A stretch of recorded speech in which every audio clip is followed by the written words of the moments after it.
Assalamualaikum warahmatullahi taala wabarakatuh. Uh, Selamat kembali ke persekolahan.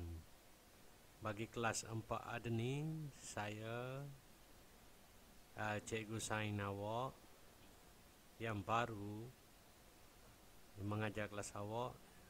Saya memperkenalkan diri saya, iaitu Cikgu Muhammad bin Abdullah. Dan pelajaran pertama kita pada hari ini ialah, di akhir pelajaran nanti murid semua boleh memerhati dengan menggunakan semua deria yang terlibat. Semua deria yang terlibat dan alat jika perlu membuat pemerhatian untuk menerangkan sesuatu fenomena ataupun perubahan yang berlaku. Jadi sebelum lebih lanjut, cikgu akan menceritakan tentang bagaimana datanya memerhati itu. Pemerhatian ini datangnya daripada deria. 5 deria yang terlibat. Cuba lihat deria yang pertama, iaitu melihat. Okey. Cuba melihat dengan apa? Anda melihat dengan apa? Anggota badan? Cuba jawab. Okey, sudah tentu dengan mata kan? Dan daripada melihat tersebut, kita akan boleh lihat warna. Jangan nampak singa, nampak warna-warni. Singa yang berwarna-warni. Dan di bawah tu ialah bentuk. 2 perkara yang terlibat untuk deria melihat. Jom kita lihat deria yang kedua. Deria yang kedua ialah mendengar. Anggota apa yang terlibat untuk mendengar? Ya, betul. Telinga. Tengok seorang pemuda memasukkan jari. Sudah pasti ada sesuatu yang mengganggu. Yang mengganggu pemuda tersebut. Bising atau senyap? Sudah tentu bising. Sebab itulah pemuda tersebut menutup telinga. Dan seterusnya ialah deria yang ketiga. Deria yang ketiga ialah bau. Aduh, cuba tengok gambar abang tu, abang ke pakcik tu. Cuba tengok. Dia tutup anggota apa? Dia sedang menutup hidung. Maksudnya bau ini dikesan melalui anggota badan kita yang dinamakan hidung. Mesti ingat, bau ini hanya ada 2. Satu berbau dan satu tidak berbau. 2 tu saja. Ramai yang salah faham cerita tentang bau busuk, bau wangi, bau masam. Itu semua itu adalah berkaitan dengan kesilapan fakta lah. Sepatutnya berbau dan tidak berbau sahaja. Seterusnya, deria keempat. Wow, siakat 3 rasa. Siapa pernah makan siakat 3 rasa? Awak hanya tahu 3 saja rasa. Sebenarnya rasa kita ada 5 semuanya. Ada 5. Dan deria rasa ini dikesan oleh apa? Dikesan oleh apa? Siapa boleh jawab? Dikesan oleh anggota apa? Anggota apa? Lidah. Okey, dikesan oleh anggota lidah. Lidah boleh mengesan 5 rasa. 5 rasa iaitu manis, masam, masin, tawar dan pahit. Itu dikesan oleh lidah. Yang awak rasa siakat 3 rasa tu hanya manis, masam dan masin. Ini sebagai contoh lah. Seterusnya deria yang kelima. Deria yang kelima ialah sentuhan. Anggota apa yang terlibat dengan sentuhan? Anggota apa? Sentuhan ni adalah tangan. Oh, no.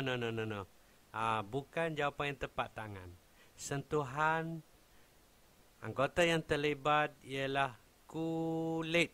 Jangan sebut tangan. Kulit. Kulit yang menentukan rasa kasar, licin, panas atau sejuk. Okey, itu adalah 5 deria yang terlibat. Diharapkan Cikgu akan imbas kembali Imbas tadi secara cepat.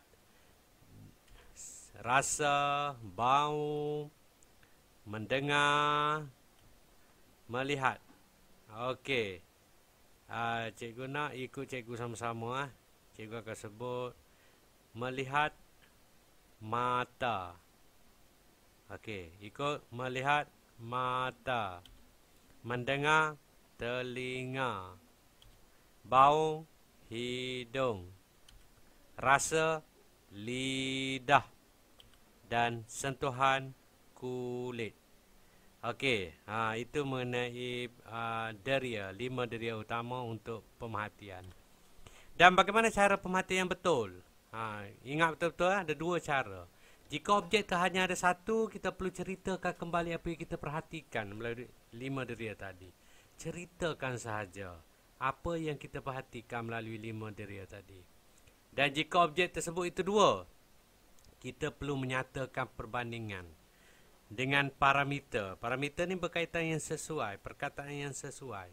Sebagai contoh, tinggi, rendah, itu adalah berat, ringan, itu adalah contoh parameter.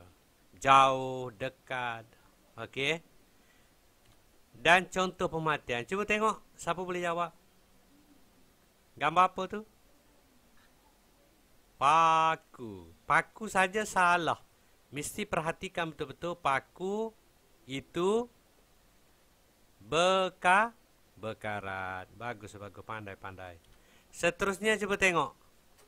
Kalau kita sebut pensel, gelas, air, betul tak pemerhatian? Salah. Kita mesti perhatikan betul-betul apa yang paling menonjol dalam gambar tersebut. Gambar tersebut menunjukkan bahawa pensel kelihatan bengkok. Okey, contoh seterusnya. Cuba tengok ais. Ais dan air dan apa pemerhatian? Pemerhatian yang boleh dikaji. Cuba tengok. Boleh jawab tak? Ais, sebut ais saja salah. Sebut air saja salah. Ceritakan apa yang nampak luar biasa di situ. Terdapat apa di tepi-tepi? Di sisi gelas terdapatnya titisan air. Jadi itu adalah contoh pemerhatian untuk satu objek. Dan cikgu nak kamu semua buat latihan ringkas dalam buku tulis. Buku besar. Kalau ada yang buku besar, tulis apa. Sila lukis satu objek. Objek kat rumah awak. Lukislah apa-apa situasi. Tengok botol susu adik. Botol susu adik yang macam mana. Bersih ke tak bersih. Boleh tulis. Tuliskan apa saja di sekitar anda dan nyatakan pemerhatian melalui 5 deria tadi. Dan satu lagi, sila lukis 2 objek. 2 objek dan nyatakan pemerhatian dengan membanding. Mesti bandingkan. Contoh nak banding kain tudung ibu dengan kain tudung kakak. Boleh bandingkan. Benda yang sama tetapi ada perbezaan. Okey, itu saja. Diharapkan murid-murid dapat membuat sedikit latihan ringkas dalam buku untuk pelajaran kali ini. Dan kepada yang mau advance lagi, mau lebih lagi, cikgu bagikan satu lagi pengukuhan. Boleh layarilah lembaran interaktif secara atas talian. Cuba tengok tu alamat tu, liveworksheet.com 1D1528175EB. Tarik je balik yang tu, akan keluarlah berkaitan dengan pemerhatian. Okey, setakat ni saja. Cikgu akhiri pelajaran dan semoga kamu semua belajar dengan baik. Dengan wabillahi taufiq wa hidayah. Assalamualaikum warahmatullahi wabarakatuh.